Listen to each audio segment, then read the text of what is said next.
Hello and welcome to Big Picture. I am Vishal Dahiya and today we will discuss the ongoing political development in the state of Tamil Nadu, where R.K. Nagar bypoll has been won by AIADMK rebel leader TTV Dinakaran. What does it mean for the politics of Tamil Nadu, as well as what effect will it have on the national politics?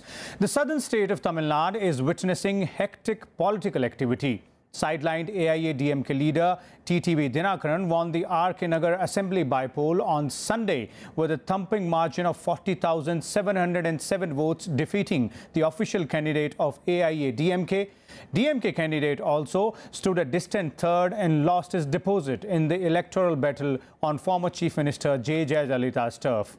Dinakaran's victory against all odds, including loss of two leaves symbol and a slew of cases against him, is being seen as a setback to the ruling AIADMK. Dinakaran, who has support of 18 MLAs, has emerged as a strong political force in the state with this electoral win. While DMK alleged the use of money power by Dinakaran to win this bypoll, AIADMK has accused DMK of having a tacit understanding with the Dinakaran camp. Stung by the defeat in R.K. Nagar bypoll, the ruling party has now cracked whip against 9 party members. Some of them are considered to be close to TTV Dinakaran. So what does the result of this bypoll signify, and can it change the dynamics of Tamil Nadu politics? For a detailed discussion on this, today we are joined by a distinguished panel of guests. Let me introduce you to them. First, we have with us Mr. Ganpati Subramaniam, Chief of Bureau of Puthiya Thalimurai. We also have with us Mr. S. Srinivasan, Senior Journalist. We are also joined by BJP's National Spokesperson Syed Zafar. And in a short while, we'll also be joined by DMK leader and Rajya Sabha MP T.K. Selangam. One will begin with Mr. Subramaniam here first. And first things first, Mr. Subramaniam, what does this win mean for TTV Dinakaran specifically? Well, it means a lot for him. He has kind of put the government on notice now. As you correctly said, there are 18 MLAs and these are disqualified MLAs. Now, next month, the case would come up in High Court where a decision would be taken one way or the other. And also, the assembly had to be convened. And though he's an independent member, he could create trouble for the Edappadi government, which is actually a kind of minority. Even DMK would seize this opportunity and try to create problem for them in the assembly. Therefore, the first task before the government is going to be how to protect itself. Like today's report, you said that they're going to issue, they have even issued notices, disciplinary notices. That's again going to be a serious issue because, in my view, TTV will first try to capture the party. His first target would be that. And in the but he himself has said that in 3 months, he has predicted that the government won't exist. So he will make moves towards that, and he'll make very fast moves. Exactly, that's the point. Let me bring in Mr. Srinivasan on this. Mr. Srinivasan, as Mr. Ganpati was pointing out, that TTV in his first reaction after the win had clearly said that in 3 months this government will go. A clear indication that his first attempt would be to recapture the party. So will it work that way, or will he first go for the government and try and, rather bring in fissures between the EPS, OPS camp, gain more MLAs on his side, and then create trouble and revolt? It depends on what kind of impact his victory is going to make in the camp of EPS and OPS.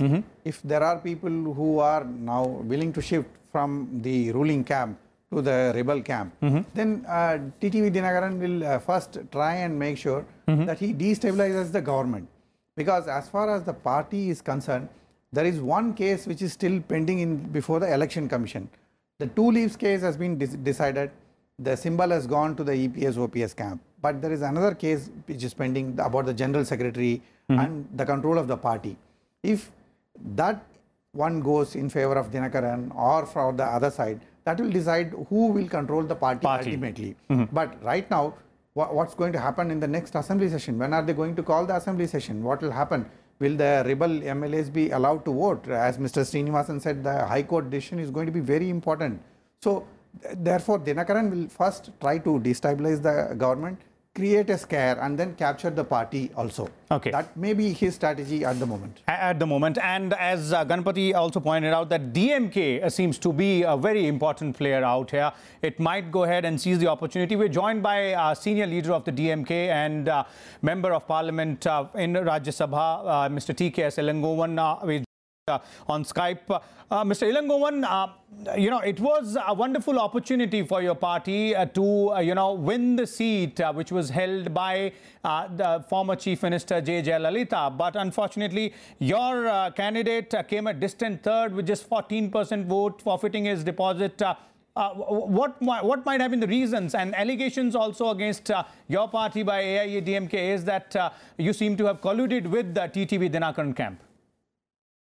No, these are all false allegations. The one thing is that this particular constituency is a traditional ADMK constituency. For the past 40 years, only 7 years the DMK had represented the constituency since 1977. Even when MGR started his party and contested first election in 77, all the 13 seats went the way of went the DMK way, and this particular constituency was won by the ADMK. So it is a traditional ADMK constituency. Apart from that, so much of money has played a game in this election. You know, a huge amount was paid. In fact, we were shocked to hear that 10,000 rupees were paid for one single vote. So that was the case. And we have got about 30,000 votes, which is the strong DMK cadre votes. But the public votes have not come to us. But the results of this constituency will not reflect on the other parts of the Mr. Elangovan, another question which comes to mind right now in the present situation is that, given the fact that AIADMK once again stands at the crossroads, EPS-OPS camp on one side and TTV Dinakaran camp on the other side. Now, with Dinakaran having won this bypoll, obviously his heft within the party seems to have increased. His clout within the party seems to have increased. At this juncture, what would be your party strategy? You're the main opposition party. You have strong numbers in the assembly. What would be your party strategy from here onwards? Because Dinakaran seems to have put the EPS-OPS government on the notice. See, we are against ADMK.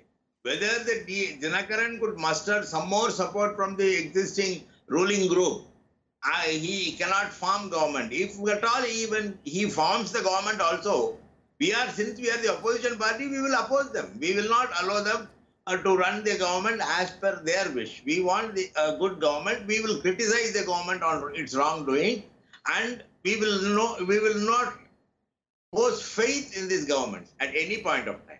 So you're saying that even if Dinakaran has enough numbers, DMK will not support it come what may?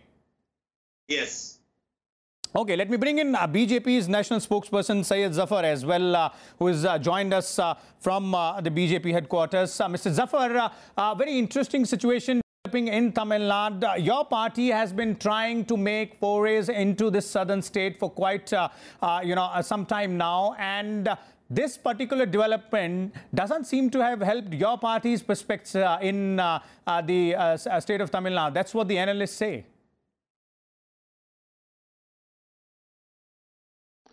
Well, we are a political party. Every political party has aspiration to expand its footprint. Like any other political party, we have also aspiration to have our footprints in Tamil Nadu, because we are a national party, and we are currently have government along with allies in 19 states, and we definitely will have more going forward. Given the people's perception about Bharatiya Janata Party, people's appreciation of the work Bharatiya Janata Party is doing, people's liking for the Honorable Prime Minister and our leadership, and the policy and program of the Bharatiya Janata Party, which is pro-poor, which is pro-people. What is more important for everyone to realize that Bharatiya Janata Party doesn't have presence in Tamil Nadu. Likewise, we didn't have presence in many other states. But if you see that last 3.5 years, based on our efforts, based on our sincere efforts and the guidance by our national president, Honorable National President Shri Amit Shah ji, we have been able to expand our footprint in many states.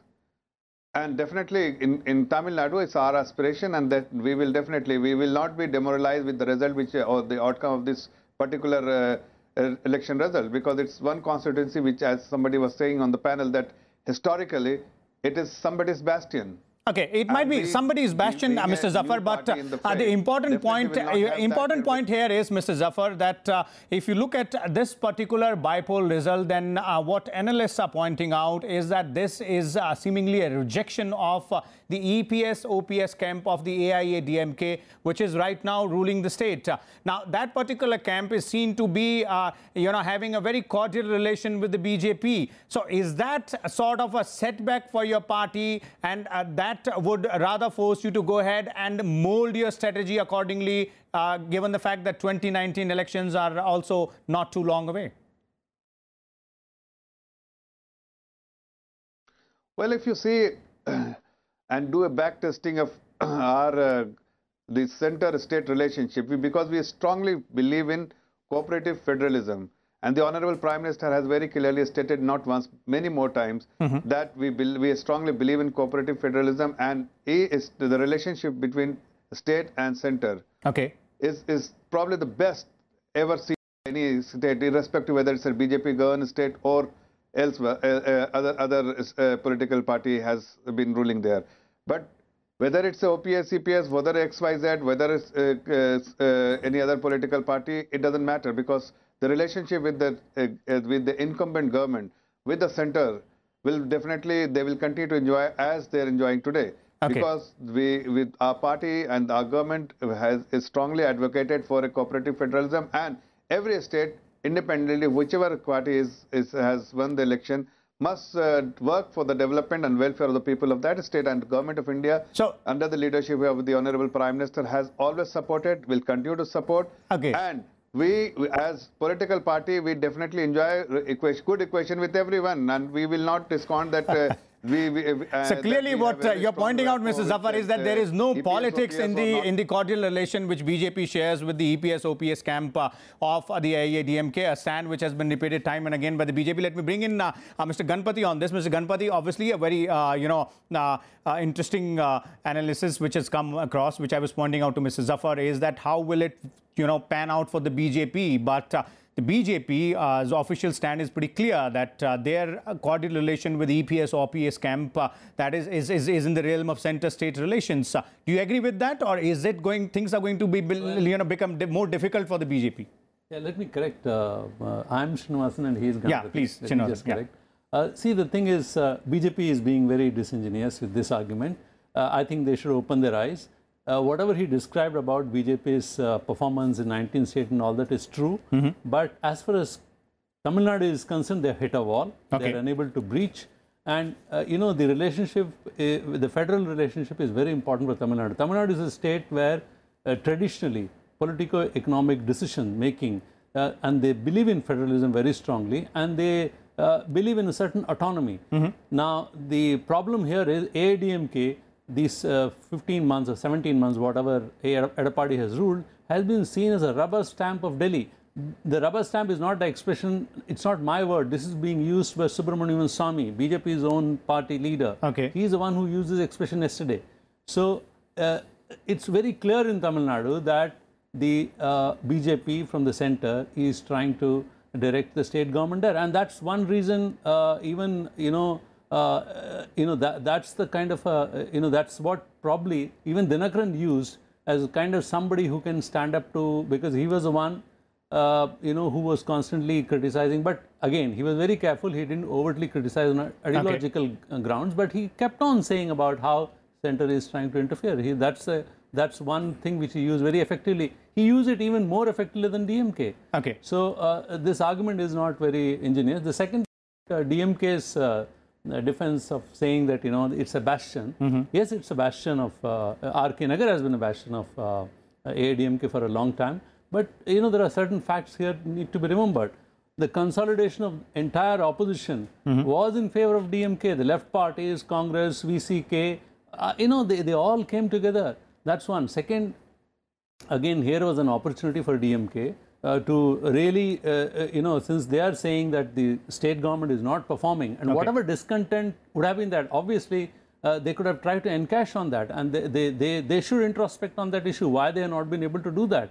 And they should also look at whether the poll percentage traditionally DMK had, whether they managed to get that or it has come below that. Okay. Because they have, so these are the issues which they need to... Let me take the same question to Mr. Ganpati here. Mr. Ganpati, two important things and a quick one as well. One, as Mr. Srinivasan was pointing out, that if you look at, this DMK's defense, which Mr. Elangona was putting forward, that it was a bastion, is something which, does not hold water electorally speaking, because this was an opportune moment for them to grab the opportunity and, make inroads into AIA-DMK's bastion. Second is, will Shashikala and, TTV Dinakaran becoming more important will be making things be a little more difficult for the BJP? See, first of all, DMK says this is the bastion of AIA-DMK. But now TTV Dinakaran is not in the AIA-DMK. He was an independent But he won candidate. with the AIA-DMK cadre power. No, but as an independent candidate, he did not have the symbol. He did not have the party machinery. He had managed to defeat the AIA-DMK. Why can't the DMK do it? And secondly, DMK has even lost the deposit. Why should they fare so poorly? That's one thing. As far as the BJP and Congress, both national parties are concerned, in Tamil Nadu, they have not been able to make any inroads. All that is fine. But as Mr. Zafar was pointing out, BJP has no presence. No, but in 2014, they managed to put up a strong coalition and managed to fight. But this time, there was no fight also. The number of votes polled by BJP is less than the number of Nota votes. Why should they be so bad? And in such a case, why should they contest at all? So they were saying that we are contesting to show that we are not hand in glove with the EPS-OPS camp. So those are the realities of life. But recent visit of the Prime Minister to meet Mr. Karunanidhi and his family is also shaking up the politics. It may not have actually made any change, but then the Congress-DMK relationship, how long will it last? Will the DMK tomorrow tie up with the BJP? These are questions which are very interesting point. Let me bring in the DMK leader, Mr. TKS Elangovan on this. Mr. Elangovan, as you heard, one of our co-panelists, Mr. S. Srinivasan has pointed out the courtesy meeting between the Prime Minister and your party patriarch, Mr. K. Karunanidhi, and significance attached to it. The question is there any political meaning to be read into this, and how long will the Congress-DMK alliance or the friendship continue? See, as of now, there is no change in the stand of the DMK. We are with the Congress. We have been with the Congress for the past more than a year. We immediately, on the 2 days after the Prime Minister's visit, we had conducted the Black Day or the demonetization day as the Black Day. We have conducted agitations all over the state. So we have not, there is no change in the political opposition to BJP. But as a courtesy, we respect the Prime Minister. He is coming all the way to meet a senior leader of the state, of the country, I can say. And that is a good thing. That does not mean that the DMK should change its political position as of now. Okay, so clearly no political meaning to be read, as the DMK leader, Mr. Elangona, is pointing out. Let me bring in the BJP spokesperson, Mr. Syed Zafar, on this. Mr. Zafar, the DMK says no political meanings to be read between the meeting which was held between the Prime Minister and Mr. Karunanidhi. You're also pointing out that your party is trying to make forays into the Tamil Nadu politics and extend its footprint. So what exactly is to be read here as far as BJP's strategy is concerned? Are you going to take AIA-DMK on board, DMK on board, or go on your own?